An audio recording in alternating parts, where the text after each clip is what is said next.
strength in the air. Olá pessoal, hoje falaremos do Sentapua. O nosso pessoal do Sentapua chega no campo de Tarquinia, na Itália, em outubro de 1944. E era formado por 49 pilotos e 417 do pessoal de terra. Todos eles comandados pelo Major Nero Moura. Nesta fase da guerra, os aviões inimigos, os aviões das forças do eixo, já tinham sido varridos do ar. Então o brasileiro foi fazer o que lá? Já estava tudo decidido. Será? Vamos ver. O que acontece é o seguinte: as estatísticas comprovam que os ataques ao solo, que foi isso que os brasileiros fizeram no Sentapua, eram mais perigosos do que os ataques de avião contra avião. Então, vamos tirar da cabeça essa ideia de que o brasileiro chegou no fim da guerra e não tinha mais o que fazer. Tanto é assim que morriam ou eram gravemente feridos ou aprisionados uma média de 3 pilotos brasileiros por mês. Portanto, as nossas baixas foram significativas. O nosso grupo do Sentapua era composto por 25 aviões e normalmente havia 23 disponíveis para o combate, porque os nossos mecânicos eram muito eficientes e principalmente se uniam para dar manutenção ao avião. Normalmente esta manutenção era feita em apenas uma noite, enquanto outras equipes de outros países demoravam 3 dias. Você tinha dois tipos de ataque: o ataque ao solo, também conhecido por strafing, ou aquele em que o avião fazia um mergulho de picado. Ou seja, era um bombardeio de picado, onde ele mergulhava num ângulo de 60 a 70 graus e lançava a bomba entre uma altura de 400 a 900 metros. É claro que o fogo antiaéreo inimigo rolava solto. O flak era um instrumento poderoso para abater os nossos aviões, sempre, quase sempre, atingindo um dos 4 da esquadrilha. Bem, amigos, a primeira missão dos nossos pilotos, que voavam junto com as forças norte-americanas, aliás, sob o comando norte-americano, era como o número 4 de uma esquadrilha de 4 aviões. Os 3 primeiros norte-americanos e o último era o brasileiro, isso na primeira missão. Muito bem, o que acontece logo na primeira missão com o Tenente Fortunato? Ele sai com o seu avião junto com os americanos, cumpre a missão tranquilamente e, ao retornar para a base, ele vê que o comandante da sua esquadrilha faz um tunô. Isto para aparecer para a esquadrilha americana rival. Isto é uma rivalidade entre eles. Muito bem, ele viu o comandante da sua esquadrilha fazer o tunô, eu vou fazer também, vou mostrar para esses americanos que o brasileiro é bom de aviação, o brasileiro sabe voar e é corajoso.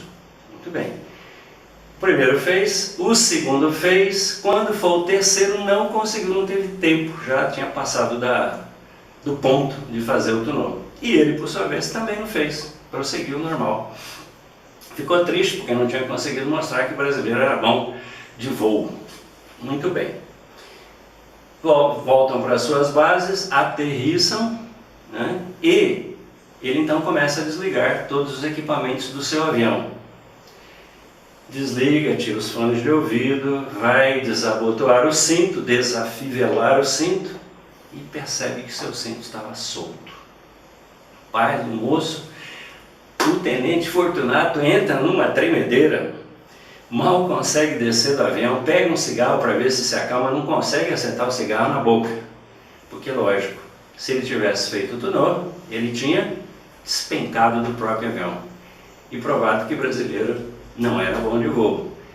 É claro, primeira missão, aquele nervosismo natural e a pessoa erra, às vezes faz erros triviais. Assim se perderam muitos pilotos de todas as nações do mundo. A guerra, minha gente, é uma coisa muito cheia de casualidades. Às vezes um projétil de uma arma leve derruba um avião. E muitas vezes centenas de tiros mais pesados, projéteis mais poderosos, não derrubam. É assim a guerra. Uma das façanhas dos nossos pilotos do Sentapua foi a demonstração de precisão e eficácia, destruindo uma ponte que era vital para as tropas germânicas. Este feito foi muito elogiado pelo comando americano.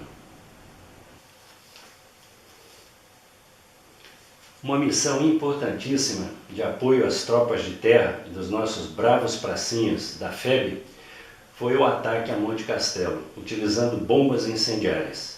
Nossos pilotos destruíram os ninhos de metralhadoras que permitiam aos alemães manterem a sua posição no alto do monte. Nossos pracinhas, então, na terceira tentativa, conseguiram subir e conquistaram Monte Castelo, uma das maiores vitórias brasileiras na Segunda Guerra Mundial. Antes das missões de ataque, nossos pilotos participavam do briefing, recebendo as informações e instruções. Informações que normalmente eram dadas por um oficial da inteligência, que as recebia dos partisans, guerrilheiros italianos que combatiam as forças do nazifascismo. O símbolo do Sentapua é um símbolo de força, é um símbolo de abnegação que foi criado pelos próprios pilotos para ser o emblema da nossa Força Aérea, na verdade do nosso primeiro grupo de caça da Força Aérea Brasileira. Pois então, pessoal, temos mais aqui nos orgulhar e muito do nosso pessoal do Sentapua, que provou o seu valor, que derramou o seu sangue em solo italiano, em prol da liberdade, em prol de um Brasil maior.